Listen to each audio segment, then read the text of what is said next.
Hola familia, ¿qué tal estáis? Hoy traemos una noticia que ha encendido el debate en el mundo del ciclismo y que podría anticipar un nuevo conflicto dentro del poderoso UAE Team Emirates. El aviso llega nada menos que de Stefano Garzelli, campeón del Giro de Italia y voz respetada del ciclismo italiano. Garzelli lo ha dicho sin rodeos. UAE podría vivir con Isaac del Toro los mismos problemas que tuvo con Juan Ayuso. Y claro, en un equipo donde el sol ya tiene nombre y se llama Tadej Pogačar, esas palabras pesan como una montaña. Garzelli, que siempre se ha mostrado admirador del joven mexicano, cree que su evolución lo llevará a chocar inevitablemente con el liderazgo de Poggi. Y no lo dice como una crítica, sino como una observación natural, casi inevitable. Del Toro querrá ganar, querrá tener libertad, y eso no será fácil para el equipo, advirtió en una entrevista con Bicisport. Así, el ex campeón del Giro lanza una advertencia que suena a profecía, porque lo que ocurrió con Ayuso dejó cicatrices y dentro de UAE nadie quiere repetir la historia. Pero cuando un talento joven crece tan rápido, contener su ambición es tan difícil como frenar una bicicleta en bajada. El propio Garzelli apuntó incluso que Del Toro podría volver al Giro el próximo año con intenciones de ganarlo, lo que podría aplazar el inevitable cruce de caminos con Pogačar.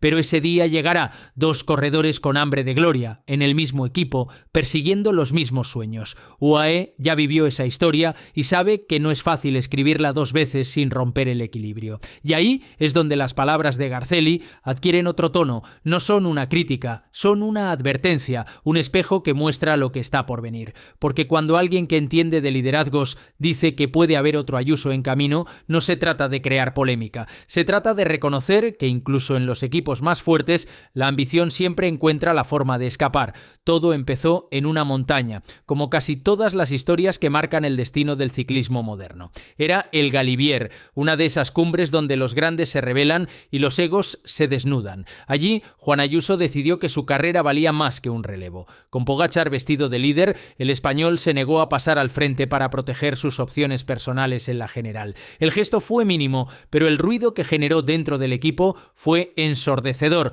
porque en un conjunto como UAE, donde la jerarquía está grabada en mármol, ese tipo de actitudes se pagan caras. El incidente se filtró, el público se enteró y lo que hasta entonces era una tensión interna se convirtió en un escándalo mediático. Desde aquel día, la relación de Ayuso con el entorno del equipo nunca volvió a ser la misma. Se habló de individualismo, de ego, de inmadurez, y aunque el español intentó disimular, el daño ya estaba hecho. El relevo que no dio en el Galibier se transformó en símbolo de algo más profundo: la dificultad de aceptar un rol secundario cuando uno se siente destinado a ser protagonista. El tiempo hizo el resto. Ayuso terminó alejándose del equipo rumbo a Lidl-Trek, donde lo esperan con tanta esperanza como cautela, porque su fama, esa etiqueta de corredor complicado, lo precede. Incluso sus nuevos compañeros, antes de conocerlo, ya hablan de mantener la armonía. Él, por su parte, bajó el tono, dijo que había aprendido, que entendía las declaraciones, que quería convivir en paz, pero las palabras pesan menos que los gestos, y en el pelotón, cada vez que alguien menciona el problema de un corredor difícil, el nombre de Ayuso vuelve a aparecer. En el fondo, su historia funciona como una advertencia silenciosa para todos los equipos con más de una estrella bajo el mismo techo, porque cuando dos talentos se cruzan con la misma hambre, el riesgo no está en perder una carrera, sino en perder el equilibrio, y en UAE lo saben mejor que nadie. El caso Ayuso no fue un simple roce de egos, fue el recordatorio de que incluso el equipo más poderoso puede tambalearse si cada ciclista empieza a pedalear por sí mismo. Garzelli no habla por hablar. Cuando un campeón del Giro de Italia abre la boca, no lo hace para generar ruido, sino porque reconoce los patrones que solo un veterano puede ver. En su análisis, el italiano no acusa a Isaac del Toro de nada, simplemente lo observa crecer con la mirada de quien ya ha visto a muchos jóvenes perderse entre la ambición y la gloria. Al igual que Ayuso, va a querer ganar y tener libertad para manejarse, dijo Garzelli con voz firme, como quien anuncia algo inevitable, porque el mexicano no es un ciclista más. Desde que llegó a UAE, su progreso ha sido tan vertiginoso que incluso dentro del equipo lo miran distinto, ya no como promesa, sino como amenaza amable, una figura que inspira y a la vez inquieta. Del Toro tiene esa mezcla peligrosa de humildad y hambre, la que convierte a un gregario en un líder sin pedir permiso. Y en un entorno donde Pogačar lo ocupa todo, ese tipo de energía no pasa desapercibida. Garzelli lo sabe. El equilibrio de un equipo ganador no se rompe de golpe, se agrieta lentamente. Primero con la admiración, luego con la comparación, finalmente con el deseo de independencia. En Emiratos Árabes Unidos ya vivieron algo parecido y conocen el desenlace. Por eso, las palabras del excorredor italiano no suenan a crítica, sino a advertencia. Cree que el mexicano podría volver al Giro con la intención de ganarlo, lejos del sol que todo lo quema, construyendo su propio camino antes del inevitable cruce con Pogačar. Pero incluso esa estrategia de mantenerlos separados solo puede durar un tiempo, porque si Del Toro sigue creciendo al ritmo actual, llegará el momento en que los dos persigan los mismos objetivos en las mismas carreras con la misma hambre. Y entonces, lo que hoy es una hipótesis se convertirá en conflicto. No por enemistad, sino por naturaleza. Dos líderes, un solo maillot, es la ley no escrita del ciclismo. El talento siempre reclama su espacio. Y cuando un joven empieza a brillar demasiado cerca del sol, el equipo tiene que decidir si le deja crecer o si intenta apagar su luz antes de que eclipse al astro principal. Stefano Garzelli no se limitó a hablar de Del Toro. En su repaso de temporada para Bicisport, el italiano desplegó una mirada amplia, casi de maestro, que observa el tablero entero del ciclismo mundial. Lo suyo no fue una crítica ni un titular fácil, fue un diagnóstico, el tipo de lectura que solo puede hacer alguien que ha convivido con campeones y entiende que el éxito también se paga caro.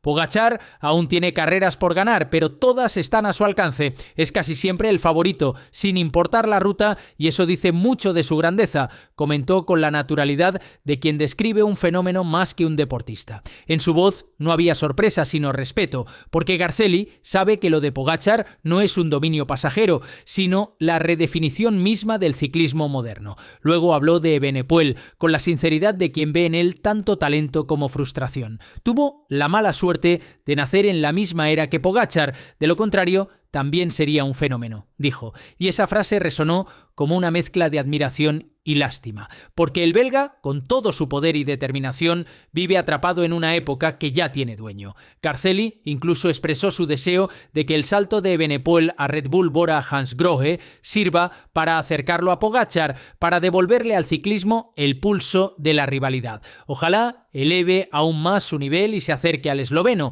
Eso haría más grande el espectáculo, añadió. No se trataba de comparaciones, sino de equilibrio, de mantener viva la competencia que hace vibrar a los aficionados. Finalmente, el italiano se detuvo en Vingegaard con tono ponderado. Sufre en las clásicas, decepcionó en el europeo, pero su temporada ha sido excelente. Ganó la Vuelta y fue segundo en el Tour detrás de Pogačar. Lo dijo casi con pesar, porque en otro tiempo esos logros habrían bastado para consagrar a un mito. Pero hoy, en la era de Pogačar, incluso la grandeza parece quedarse corta. Garzelli lo resumió sin dramatismo, pero con lucidez. Lo que hace Vingegaard no es normal, simplemente convive con alguien que hace que lo extraordinario parezca cotidiano. En los equipos grandes siempre llega el día en que las luces se cruzan, no importa cuán fuerte sea la estructura, ni cuántos títulos sostengan la armonía, porque cuando dos soles brillan dentro del mismo universo, el eclipse es cuestión de tiempo. UAE lo sabe, lo aprendió con Ayuso y ahora Garzelli teme que la historia vuelva a escribirse con otro protagonista, Isaac Del Toro. Pogačar es el presente absoluto, el hombre que convierte cada carrera en una conquista y cada derrota en una excepción estadística. Pero el futuro tiene nombre latino, juventud impaciente y piernas que no entienden de jerarquías. Del Toro no compite contra Pogačar, compite contra su destino, y ese tipo de lucha en el ciclismo suele acabar por cambiarlo todo. Garzelli lo ve venir, no con tono de alarma, sino con la serenidad de quien ya ha vivido la tensión entre la gloria compartida y la ambición personal. Pogačar necesita compañeros fieles, pero también rivales que lo desafíen dentro de su propia casa. Esa dualidad es lo que ha hecho crecer a los grandes equipos y también lo que los ha hecho estallar. Dos líderes no son problema cuando uno acepta mirar desde la sombra, pero el tiempo demuestra que ningún talento joven quiere vivir eternamente bajo otro sol. Y cuando Del Toro cruce ese umbral, cuando su rendimiento empiece a rozar el de Pogačar, el equipo tendrá que elegir mantener el orden o dejar que el mérito decida. Ahí está el verdadero dilema que Garzelli insinúa, más profundo que cualquier choque de egos. No se trata de quién manda, sino de quién simboliza el futuro, porque en el fondo cada generación Tiene su Pogačar, su Vingegaard, su Evenepoel, y los grandes equipos, si son sabios, aprenden a convivir con el fuego antes de que los consuma. Tal vez dentro de unos años recordemos estas palabras como una simple advertencia o como una profecía cumplida, porque si algo enseña la historia del ciclismo es que el talento siempre busca su espacio, incluso cuando ese espacio ya parece ocupado. Y en UAE, donde la ambición nunca duerme, el amanecer de Del Toro podría ser el inicio de una nueva era o el comienzo de otra tormenta.